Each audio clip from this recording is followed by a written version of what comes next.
ಮೊಹಮ್ಮದ್ ರಫಿ ಮಾತಾಡ್ತಾ ಇದ್ದೀನಿ. ಏನು ಹತ್ರ ನಾನು ಎಲೆಕ್ಷನ್ ಗೆದ್ದು ಈ ನವಂಬರ್ ಬಂದರೆ 6 ವರ್ಷ ಆಗ್ತದೆ. ಎಲೆಕ್ಷನ್ನಲ್ಲಿ ನನಗೆ ಇವರೆಲ್ಲ ಭಾಳ ಸಹಕಾರ ಕೊಟ್ಟು ನಮಗೆ ಎಲೆಕ್ಷನ್ನಲ್ಲಿ ಗೆಲ್ಲಿಸಿದ್ದಾರೆ. ಇವಾಗ ನಾನು ಗೆದ್ದ ಮೇಲೆ ಕೆಲಸ ಮಾಡಬೇಕಲ್ಲ.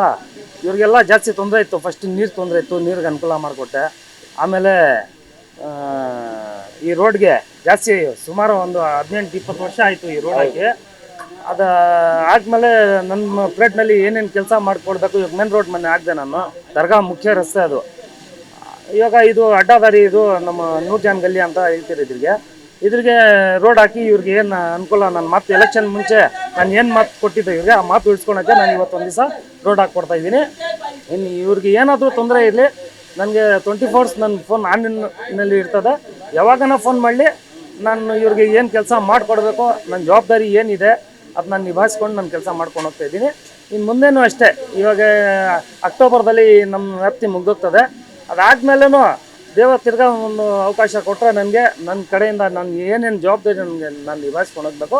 ಖಂಡಿತ ಇವರು ಇನ್ನೊಂದು ಸತಿ ನನಗೆ ಅವಕಾಶ ಮಾಡಿಕೊಟ್ರೆ ನಾನು ಅದು ಖಂಡಿತ ನಿಭಾಯಿಸ್ಕೊಂಡು ಹೋಗ್ತೀನಿ. ಬಟ್ ಇದು ಇವಾಗ 2 ರೋಡ್ ಆಗ್ತಾಯಿದ್ದೀನಿ. ಇದು ನಮ್ಮ ಮುನ್ನ ಮಟನ್ ಬೀದಿ, ಇದು ನಮ್ಮ ನೂರ್ಜಾನ್ ಬೀದಿ ಅಂತ 2 ಬೀದಿ ಆಗ್ತಾಯಿದ್ದೀನಿ. ಇದು 2 ಬೀದಿನೂ 8 ಲಕ್ಷ ಅಮೌಂಟ್. ಇದು ಈ 2 ಬೀದಿ ಮುಗ್ದೋಗ್ತದೆ. ಇನ್ನು ನೆಕ್ಸ್ಟ್ ಮೈನಾರಿಟೀಸ್ ಫಂಡ್ ಇದೆ. ಅದರಲ್ಲಿ ನಮ್ಮ ಹಿಂದ್ಗಡೆ ಪಾಪ ಒಂದು ಮಣ್ಣು ರೋಡ್ ಇದೆ, ಅಲ್ಲಿ ಜಾಸ್ತಿ ತೊಂದರೆ ಆಗ್ತಾಯಿದೆ. ಅದರಲ್ಲಿ ಒಂದು 30 ಲಕ್ಷ ನಮ್ಮ MLC ನಸೀರ್ ಸಾಹೇಬ್ರ ಫಂಡ್ನಲ್ಲಿ ಈ ನಮ್ಮ ಡಿಪೋ ನಜೀರ್ ಬೀದಿ, ಹಿಂದ್ಗಡೆ ಮಸ್ಜಿದ್ ಹಿಂದ್ಗಡೆ ಬೀದಿ, ಅದೆಲ್ಲ ನಾನು ಹಾಕ್ತಾಯಿದ್ದೀನಿ. ಏನೇನು ಕೆಲಸ ನನ್ನ ಜವಾಬ್ದಾರಿ ಇದೆ, ನಾನು ಏನೇನು ಮಾಡಬೇಕು ಅದೆಲ್ಲ ನಾನು ನಿಭಾಯಿಸ್ಕೊಂಡು ನಾನು ಮಾಡ್ಕೊಂಡು ಹೋಗ್ತಾ ಇದ್ದೀನಿ. ಮುಂದೆನೂ ಇವ್ರಿಗೆ ಏನಾದರೂ ತೊಂದರೆ ಇರಲಿ, ನನ್ನ ಕಡೆಯಿಂದ ಯಾರಿಗೂ ನಾನು ತೊಂದರೆ ಆಗೋಕ್ಕೆ ಕೊಡೋದಿಲ್ಲ. ನನ್ನ ಕರ್ತವ್ಯ ಏನಿದೆ ನಾನು ನಿಭಾಯಿಸ್ಕೊಂಡು ನನ್ನ ಕೆಲಸ ನಾನು ಮಾಡಿಕೊಂಡು ಖಂಡಿತ ನಾನು ಹೋಗ್ತೀನಿ ಅಂತ ನಾನು ಮಾತು ಹೇಳ್ತೀನಿ. ಸರ್, ಕಸಿಗೆ ಇವಾಗ ಈ ನಮ್ಮ ಏರಿಯಾದಲ್ಲಿ ಏನಾಗಿದೆ, ನಮ್ಮ ರಾಜಣ್ಣ ಅಂತ ಅವರು ಬೀದಿನಲ್ಲಿ ಸಿಟಿ ಹೊಡ್ಕೊಂಡು ಗಾಡಿ ತೊಗೊಂಡು ಬರ್ತಾರೆ. ಇವಾಗ ಕಸ ಇಲ್ಲವರಿ ಒಂದು ಹಸಿ ಕಣಸ ಒಂದು ಕಸ 2 ಕವರ್ನಲ್ಲಿ ಡಿವೈಡ್ ಮಾಡಿ ಹಾಕ್ಬೇಕಂತೇಳಿ ಇದಕ್ಕೆ ಮುಂಚೆ ನಾನು ಒಂದು ವೀಡಿಯೋ ಮಾಡಿ ಹಾಕಿದ್ದೆ. ಡೋರ್ ಟು ಡೋರ್ ನಮ್ಮ ಹೆಲ್ತ್ ಇನ್ಸ್ಪೆಕ್ಟರ್ಗೆ, ನಮ್ಮ ಕಮಿಷನರ್ ಸಾಹೇಬ್ರಿಗೆ ಕರ್ಕೊಂಡೋಗಿ ಹೇಳಿದ್ದೀರಿ. ಇನ್ನು ಯಾರೋ ಡಿವೈಡ್ ಮಾಡಿ ಹಾಕೋರು ಆಗ್ತಾ ಇದ್ದಾರೆ.